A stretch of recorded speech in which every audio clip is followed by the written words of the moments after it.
kinuha nila yung budget ng DepEd at isa yan sa mga rason kung bakit ako nag-resign sa Department of Education. Hindi na ako papayag na sa susunod na taon, ganyan pa rin ang gawin nila at ako yung mananagot sa ginagawa nila. Kaya yan yung sinasabi ko, bakit pa tayo mag-question and answer dito para atakihin niyo ako? Ang masusunod lang naman sa budget, 2 tao lang. Diba? Ang susunod nun na halimbawa ko ay yung budget ng Office of the Vice President. Kung makikita nyo, September 2023, merong lumabas na press release ang Makabayan Bloc. Sabi nila, may meeting kami with Congressman Martin Romualdez. Pinag-uusapan namin ang pagtanggal ng confidential funds. September yon. Pagkatapos noon, nagkwento sa akin ang isang congressman. Sabi niya, lumapit daw sa kanya si Congressman Ko at sinabihan siya na tatanggalin namin ang confidential funds ni Inday Sara. Hindi ba siya magagalit? Ang sagot naman sa kanya nung kaibigan ko na congressman, alam mo, si Inday Sara, walang pakialam sa pera yan.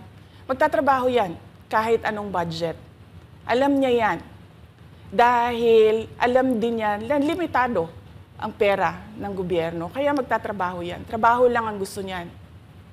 Sinabihan siya. Inulit pa niya yung tanong. Tinanong niya yung congressman, sigurado ka ba na hindi magagalit si Inday Sara? Sabi niya, hindi. Kaya kung makita ninyo, doon sa budget hearing ng Office of the Vice President, ay dinefend namin ng maayos kung paano gagamitin ang confidential funds. Napapabilis ang trabaho, napapadali ang trabaho, dahil nakatarget yung mga proyekto. Pero pagkatapos nung plenary namin sa House, ay kaagad na lumabas, di ba? Walang 2 oras lumabas ang statement ni Congressman Zaldico. Ano sabi niya? Unanimous decision ng party leaders under the leadership of Congressman Martin Romualdez, tatanggalin namin ang confidential funds. At para hindi halata na inaatake nila ako, tinanggalan din nila yung mga iba pang mga departments ng kanilang confidential funds. So nakikita nyo, bumulong ang Makabayan Bloc kay Martin Romualdez. At dahil sa kagustuhan ni Martin Romualdez na hindi siya atakihin, at dahil sa gusto niyang suportahan ang Makabayan at ang NPA, nakinig siya. At ang ginawa niya, tanggalin yung budget. Alam na nila kung anong gagawin nila bago pa kami pumunta sa plenary ng House. Hindi ko alam yon. Kasi nasabihan na lang ako nung kaibigan kong congressman pagkatapos na. Nung nakita ko na nagsabi si Zaldico, tanggalin niya ang confidential funds ng Office of the Vice President. So doon ko na lang naintindihan na aatake sila gamit ang confidential funds. Dahil sumunod nun, October, ay merong dated na October na audit memorandum ang Commission on Audit. Tapos meron silang October 3 na audit memorandum ang Commission on Audit. So sunod-sunod yun, makita mo.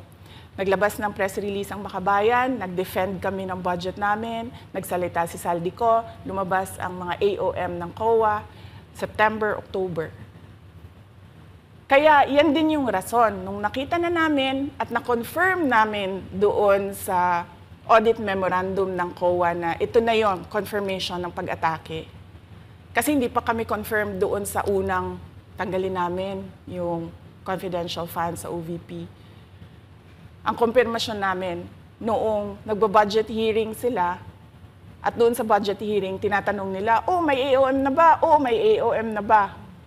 At nakita namin lumabas na. Yun yung confirmation namin, na ito yung pag-atake. Kaya nung fourth quarter ng 2023, hindi na ginamit ng Office of the Vice President at ng Department of Education ang confidential funds. Kasi sabi ko sa kanila, kahit gaanong tamang gamit natin dyan, gagawan nila ng mali yan. Bubutasin nila yan at aatakihin tayo gamit ang confidential funds. At ang patutuo nito, kung makita ninyo, noong House hearing, noong August 27, 90% ng mga tanong, confidential funds. Kahit na 2024 at 2025, wala ng confidential funds ang Office of the Vice President. So yan yung explanation ko, mahabang explanation ko. Bakit pa tayo mag-question and answer? Para atakihin ninyo ako? Tapos, alam naman nating lahat. Congressman Zaldico, Congressman Martin Romualdez lang ang nagdidesisyon sa budget ng bayan. Madam Vice President, it seems na there's this great plan against you talaga to destroy you. And speaking of plan, kasi during the budget hearing po, may nagsabi kasi doon ng let's stick to our plan. And you also called that person po. Ano po, can you po share about this po? Ano ba tong plan talaga nila during this budget hearing? Oo.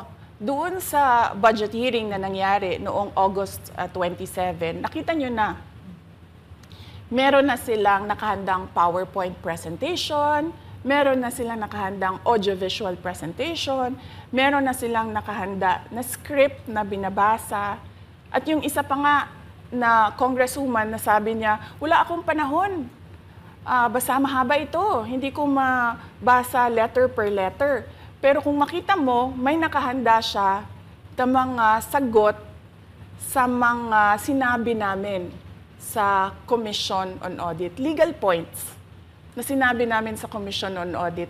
Bakit napakadelikado ng ginagawa na kinukuha ang mga dokumento ng hindi tapos at hindi final na audit.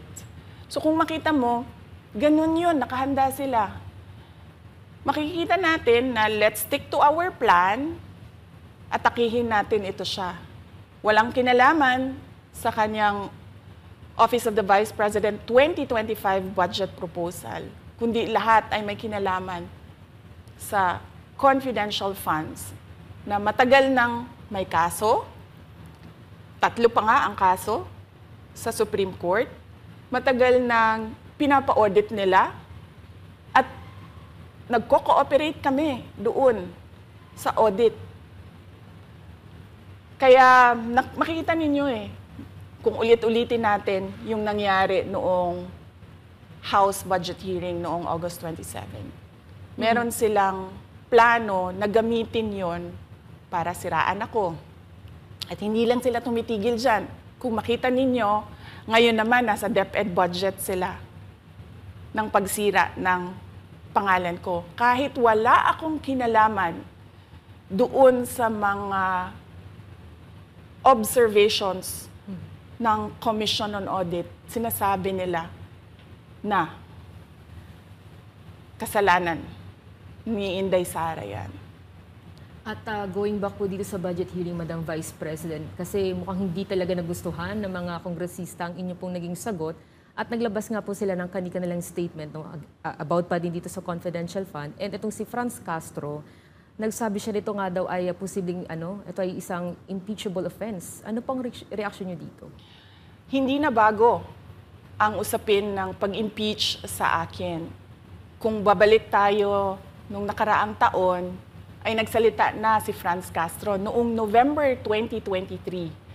Nagsabi na siya, ay pinag-uusapan namin ang impeachment ni Inday Sara. At nagbigay siya ng mga basehan doon sa ifa-file daw nila na impeachment. Kaya tuloy-tuloy lang yan na pinag-uusapan openly diyan sa House of Representatives ang impeachment. At lagi nandyan sa gitna si Franz Castro sa usaping impeachment sa akin. Unang-una, walang misuse ng confidential funds, walang misuse ng funds ng Department of Education. Kaya ngayon, ay pinipilit nilang gawan ng basihan yung mga sinasabi nila na impeachment sa akin. Kaya hindi bago yan na pinag-uusapan ang impeachment. Kasama yan sa plano nila laban sa akin. Ma'am, regarding naman po dito, kasi sa plano daw po nila, ay bigyan kayo ng 0 or 1 peso budget ang OVP po. Kung sakaling mangyari po ito, ano ang magiging hakbang po? Narinig din namin na merong defunding, i-defund daw ang Office of the Vice President budget. Narinig din namin na posibleng piso lang ang ibigay na budget sa Office of the Vice President. Handa ako sa Office of the Vice President na magtrabaho kahit walang budget. Maliit lang yung opisina namin, maliit lang yung operations namin, kaya kayang-kaya namin na magtrabaho kahit walang budget. Alam naman namin na kapartiyan ng pag-atake. Kaya kami, tutuloy-tuloy lang din kami sa kailangan namin gawin para sa bayan. Madam Vice President, panghuli na lang po, no? Sa kabila po ng nararanasan ninyo na pag-atake, kaliwat kanan, at ang kalagayan po ng ating bansa, ano po ang inyong mensahe sa ating mga kababayan? Unang-una mensahe ko sa ating mga kababayan, huwag silang magpadala sa ingay ng politika. Kung makikita natin sa kasaysayan, lagi talagang inaatake ang Vice President dahil siya yung tinitingnan ng mga tao na baka magiging sunod na presidente. So lahat ng mga gustong tumakbong presidente ay uunahin nila atakihin talaga ang Vice President. Kaya huwag sila magpadala sa ingay ng paninira at politika. Pangalawa, isa-isahin nila ang bawat papel sa budget ng 2023 at 2024 at 2025. At pangatlo, kailangan magkaisa tayo na tumulong sa mga nangangailangan. Dumadami ang naghihirap na mga pamilya. Dumadami ang nakakaranas ng gutom. Kaya kailangan tayo, kaya kami tutuloy din ang trabaho namin kahit walang budget. Dahil alam namin na yan yung pinaka-importante sa ngayon. Na matulungan yung mga kababayan natin na naghihirap at walang makain. Yan yung totoong problema ng bayan natin. Once again, ma'am, maraming salamat po sa pagkakataong pinagkaloob niyo po sa amin at nabigyang linaw po ang mga isyong ngayon ay headlines po sa iba't ibang media. Maraming salamat po ni Madam Vice President. Thank you very much. Shukran.